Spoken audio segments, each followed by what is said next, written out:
The gift of waiting, waiting for the gift. We know that all things work together for good, for those who love God, who are called according to His purpose. Romans chapter 8, verse 28. Bahagi na ng ating buhay ang paghihintay. Aminin man natin o hindi, naghihintay ka marahil para sa right guy or right girl mo. O sa forever mo. Naghihintay ka rin marahil sa pagdating na magulang mong nasa abroad. Naghihintay ka siguro para sa asawa mong nagtrabaho sa ibang lugar. Naghihintay ka marahil para sa sasabikan mong araw ng kasal mo. Hinihintay mo siguro ang matamis na oo ng nililigawan mo. Hinihintay mo marahil na mapublish ang mga gawa mong tula o libro. Naghihintay ka dumating ang katapusan para makasweldo. Naghihintay ka siguro na makagraduate sa kursong kinuha mo. Yung iba nga sinasabi nila master na master ko na ang paghihintay. Kung mayroon lamang Bachelor of Forever Major in Waiting, marami na paniguradong ang makakapasok sa kwalifikasyon nito. Malulugi na marahil ang ibang mga kurso. Kung talagang magkakaroon ng course on waiting o kaya ay doctorate on waiting, at ang title ng gagawin mong thesis, a doctoral dissertation on waiting and its implication to my complicated love life. Aba siguro cum laude na ang makukuha mong grado dito kung ikaw mismo ang magde-defend ng thesis na ito. Kahit nakapikit pa, no? Kayang-kaya mong samugot sa anumang tanong na ibabato sa iyo maliban lang siguro kung kailan ba talaga darating. Anyway, bakit nga ba napunta sa ganitong imahinasyon? Ayon nga kasi, normal na sa ating ang paghihintay. Pero totoo naman, di ba? Sanay na tayo sa paghihintay, alam mo yan. Kahit bumisita ka sa social media, umuulan ng mga hugot lines tungkol sa paghihintay. Yung mga banat na hintay lang, dadating din ang para sa'yo. Kung may sakay nga sa iba, hintay ulit, may dadating din na bakante. Ang tamang alon darating sa tamang panahon, parang pag-ibig, if true love waits. Mas tragic yung hindi mo man lang naranasan magmahal at mamatay ng hindi mo man lang nakilala ang taong nakalaan para sa'yo. 10 minutes pa po, willing to wait. Siya nga, 3 years ko nang hinihintay, spaghetti pa kaya. Waiting minsan sa order, minsan sa forever. Paghihintay, naghintay. Ang bawat isa sa atin ay may hinihintay at patyagang naghihintay. Pero ang magandang katanungan para sa iyong sarili ay ito. Ano nga ba ang kahulugan na paghihintay na ginawa ko? Mas lalaliman pa natin, sino nga ba ang nagbibigay ng kahulugan sa paghihintay ko? Ano ba ang bunga sa buhay ko ng isang makahulugang paghihintay? Kapatid, nilatag ko na ang mga katanungang ito.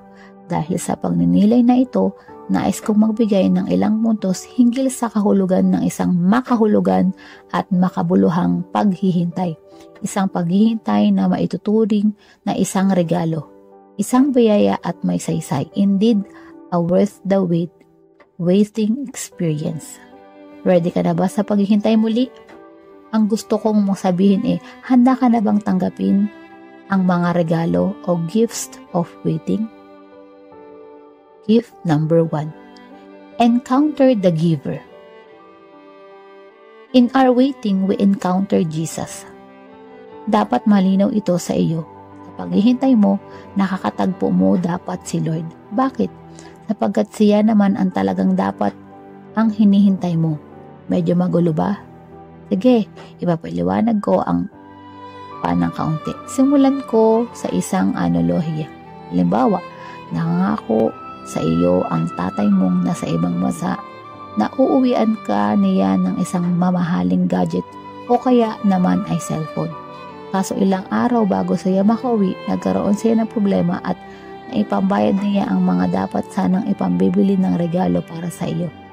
Sinabi niya sa iyo, anak, pasensya ka na, hindi ako makakabili ng ipinangako kong gadget kasi ang pera ko ditong natitira ay sapat lang para sa pamasahe ko. Panigurado, magtatampo sa tatay mo, diba? Siyempre masakit yun, umasa ka eh.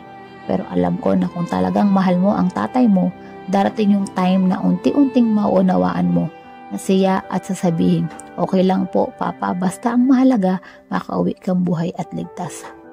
Kapatid, sa buhay mo ganito rin. Secondary lamang ang dapat na paghihintay mo sa right guy o sa woman. Pangalawang priority lang ang paghihintay mo para sa pagdating ng magulang o asawa mong sa ibang bansa. Kundi mo rin number 1 priority ang maikasal. Sapagkat ang pinaka-priority mo sa buhay na ito ay ang paghintay sa pagdating ni Jesus sa buhay mo araw-araw. Araw-araw na dating ni Kristo sa buhay mo at nais na yang makatagpo ka pero hindi mo siya napapansin sapagkat ang focus mo ay ang maghintay na mga secondary priorities mo sa buhay na ito.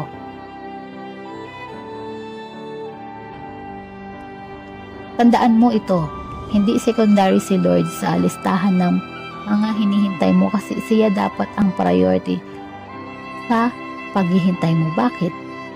It is simple because waiting without encountering Jesus is fruitless, meaningless. Ang paghihintay na wala ang Diyos ay isang paghihintay na salat sa kahulugan. Hindi ito magiging isang mabunga at makabuluhang paghihintay. Kung malinaw sa iyo ito, maunawaan mo na kahit hindi dumating si Mr. Right o si Miss Right mo, maging masaya ka pa rin kasi alam mong dumating nga ang Diyos para maging right ang buhay mo.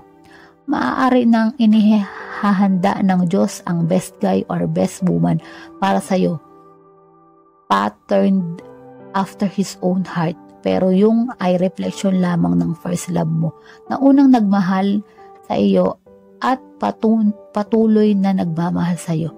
Ang Diyos na handang ibigay sa iyo ang pag-ibig na hindi kayang pantayan ng sinumang lalaki o babae na darating sa buhay mo. Matagalan man ang pagdating ng mga magulang mo o asawa mo, maging maayos ka pa rin kasi alam mong ang presensya nila ay pinupunan ng presensya ng Diyos. Sa piling mo, madelay man ang kasal mo, maging okay ka pa rin sa huli kasi alam mong kahit anong estado ng buhay ka man mapunta, kasama mo ang Diyos sa priority ng buhay mo. Hindi mo man matanggap ang oo na pinakahintay mo sa nililigawan mo, maging kalmado at may kapayapaan ka pa rin sa puso mo sa kadahilan ng sapat na ang oo ng Diyos na tunay at lubos na nagmamahal sa iyo. Sa kabila ng kahinaan at kapintasan mo, mas gustuhin mong nawang tanggapin ang takapagbigay ng regalo at biyaya kaysa sa regalong ibibigay niya sa iyo. Alam mo ang pinakamasaklap sa paghihintay? Ito ay sinasabi ng titulong Waiting in Vain. Ang sakit niyan, ang maghintay ka sa wala. Pero huwag kang mag-alala, hindi sayang ang paghihintay mo kay Kristo na dumating sa buhay mo araw-araw upang papanibaguhin ka. Walang waiting in vain sa paghihintay mo sa Diyos dahil hindi siya paasa at dahil siya ang nagbibigay kahulugan sa ginagawa mong paghihintay. Tandaan mo ito, worth the wait. Ang paghihintay ng dalawang bulag na lalaki kay Jesus sa daan nang ibalik ni Jesus ang paningin nila. Matthew 9 verses 27 to 31. Worth the wait, ang paghihintay ng taong may sakit sa loob ng 38 taon nang muli siyang palakarin ni Jesus. John chapter 5 verse 5 to 14. Worth the wait din ang paghihintay ng matandang babaeng lumpo sa loob ng 18 years nang pagalingin siya ni Panginoon. Luke chapter 13 verse 11. Worth the wait ang paghihintay nila Martha at Maria kay Jesus nang buhayin nito ang kanilang kapatid na si Lazaro.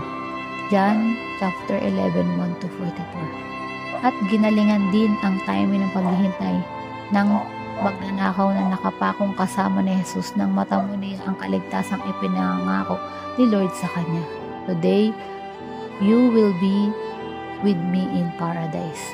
Luke chapter 23 verse 43. Kapatid, Ito ang unang regalo ng paghihintay. Sa tunay na paghihintay mo, nakakatagpo mo ang totoong tagapagkaloob ng regalong hinihintay mo. Si Kristo ang talagang magiging worth it ang maghintay kung si Jesus ang priority ng ginawa mo. After all, it is God who makes your waiting a worth the waiting experience.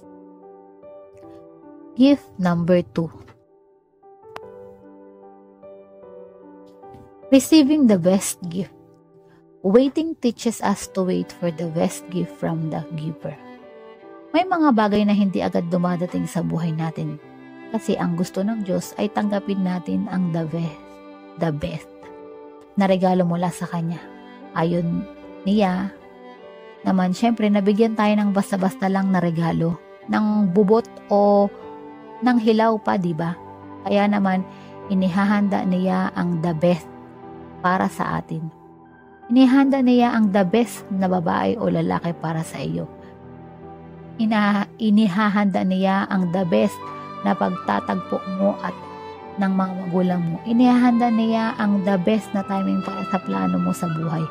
Yung tipong masasabi mo na sa Diyos, salamat po, Lord, ginalingan mo po ang timing. Sabi nga ng sikat na tagline dati, sa tamang panahon, oo kapatid, in God's perfect timing talaga ang lahat ay the best. Kaso ang problema ngayon ay ayaw natin ang maghintay, ang bilis-bilis natin mainip. Kaya ang resulta, pinupwersa natin kunin ang regalong para sa atin kahit hindi pa sa tamang panahon.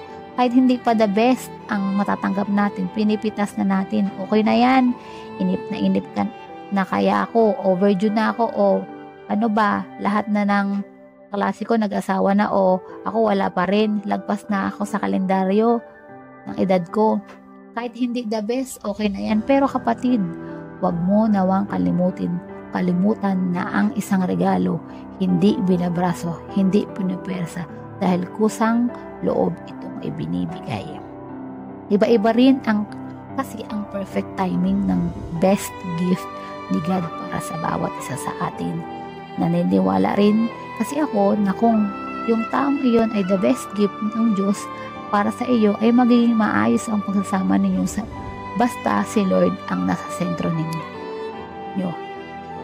Pero sa pagninilay na ito, nais ko lamang ipaabot sa inyo ang katotohanan kapag minamadali mo ang lahat ng bagay ayon sa gusto mo at hindi ayon sa kalooban ng Diyos para sa iyo. Ito yung sinasabi na kaniyang kapag binraso mong kunin ang gift ng Diyos para sa iyo ay hindi pa tamang panahon. Maaring may iba itong epekto sa buhay mo. Kapag minamadali mo ang pagkakaroon ng sariling pamilya, baka mawala agad sa iyo ang joy and excitement na kaloob nito. Kapag minamadali mo ang pagpili ng makakasama sa buhay, may posibilidad na ma-miss mo ang opportunity na makilala yung taong inihanda para sa iyo ng Diyos. Kapag minadali mo agad ang ginawa mong kanta, tula, painting o libro, baka hindi mo makuha ang the best na likhang sining mo. Kapag minadali mo ang pagkuha ng diploma mo, baka matukang kuhanin ito sa maling paraan. May contingency plan A to C pa rin si Lord. Pero bakit ka naman magiging atat sa pagkuha ng regalong hilaw kung pwede kaya mo namang maghintay para sa iyo na regalong ibibigay sa iyo ng Diyos? Bakit hihintayin mo pang magsisi ka sa huli? O pwede naman maging happy ending ang lahat para sa iyo kasi alam mong plano ng Diyos ang pinaghahari sa buhay mo. Mas alam ng Diyos kung ano ang mas makakabuti para sa iyo. Mas alam ng Diyos kung kailan pinakamainam na panahon para ipagkaloob sa iyo ang regalong hinihintay mo. Panahong mas maaalagaan at mas mapapahalagahan mo ang best gift na ibibigay niya. Kapag hindi ka marunong maghintay, huwag kang umasang makuha mo ang best gift ng Diyos para sa iyo. Pero kung talagang gusto mong tanggapin ang regalo ng Diyos na inihanda niya, kaakibat nito ay ang pait ng paghihintay. Kakabit nito ang sakit na makikita na yung mga kakilala mo dumating na yung regalo ng Diyos para sa kanila. Express delivery pa. Samantalang yung sa iyo, super delayed. Yung tipong naunahan ka na ng mga kapatid mo, huwag kang mag-alala. Ang mahalaga ay ito. May mas magandang regalo ang Diyos na talagang para sa iyo lamang. Unique para sa iyo. Ikaw lang ang mas makaka-appreciate. O, diba? Ang inilord. Kaya sa halip na maging bitter ka, mas piliin mong maging better kasi nga masarap maghintay ng the best na regalong inilaan para sa iyo ng Diyos. Mahintay ka lang, huwag mong madaliin, huwag mong brasuhin o prasahin dahil kusang ibibigay yan ni Lord. Gift number 3. Becoming a gift yourself. Waiting enable us to become gift ourselves. Ito ang masaya dito. Sa tama at totoong paghihintay mo sa iyong inaasam-asam na regalo, ikaw mismo ay nagiging isang regalo. Nakakatuwa ngang isipin na ang salitang wait ay may active at passive na kapakahulugan. Ang isa ay yung alam nating wait bilang paghihintay at yung isa naman ay to wait on na nangangahulugan ng paglilingkod. Sa aking pagninilay, kapag ikaw ay naghihintay, hindi ka lang basta walang ginagawa sapagkat sa paghihintay mo, aktibo mo ring inihahanda ang sarili mo. Patuloy mo ring panibago ang iyong sarili. Sa tunay na paghihintay mo sa forever mo, inihahanda mo ang iyong puso na maging katulad ng puso ni Jesus. Isang puso na marunong magmahal ng totoo at wagas. Sa paghihintay mo sa iyong mga magulang, ikaw rin ay patuloy na nagsusumikap na maging isang mabuting anak na inaasahan nila sa iyo. Sa paghihintay mong magbago ang asawa at mga anak mo, ikaw rin ay dapat na mas naging mabuting tao, mas maunawain, mapagpasensya at mapagpatawad. Sa paghihintay mo sa obrang maestro mong pintak na tula, ikaw rin ay dapat naging mas tiyaga sa pagpapaganda at pagpapapulido nito. Ang paghihintay ay isang madugong proseso, step by step. Hindi ito madali, nakakapagod, nakakasawa na rin minsan, pero sa pagpasok mo sa prosesong ito, ay paghihintay sa pagtatyaga mong intayin ang regalo ng Diyos para sa iyo sa kabila ng mga takot at pangamba mo. Ikaw ay unti-unting na nagiging kawangis ni Lord na siyang tagapagbigay ng regalong ito. When we wait, we prepare, and when preparation becomes our lifestyle, we are transformed along our preparation into the image of the giver. Pero bakit ganito? Ano ang meron sa paghihintay na nagpapanibago sa iyo? Ito ay dahil ang pundasyon ng tunay at wagas na paghihintay ay walang iba kundi pag-ibig. Sabi nga ni Saint Paul, love is patient. It bears all things, believes all things, hopes all things, endures all things. 1 Corinthians chapter 13, 4 and 7. Kaya mo magtiyagang maghintay dahil nagmamahal ka. Kaya mong magtiwala at umasa na may mas maganda siyang regalo at plano para sa iyo kasi nagmamahal ka. Kaya mong suungin ang anumang hirap at pangungutya sa ginagawa mong paghihintay sabagat nagmamahal ka. Ito ang ikatlong biyaya ng paghihintay. Ikaw mismo ay nagiging regalo hindi lamang para sa Diyos at sa iyong sarili kundi para rin sa iba. Ang isang paghihintay na salat sa pagmamahal ay salat rin sa kahulugan. Ang isang paghihintay na para sa sarili lamang na intensyon ay walang kabuluhan. Subalit kung tunay kang nagmamahal, kaya mong maghintay at kaya mong magsakripisyo sa regalong hinihintay mo at sa tagapagbigay nito para kapag dumating na yung tamang panahon, hindi ka lang basta tatanggap bagkus, ikaw rin ay ay makakapagbigay. At ang maibibigay mong regalo ay walang iba kundi ang iyong sariling hinasa ng tunay na tagumpay.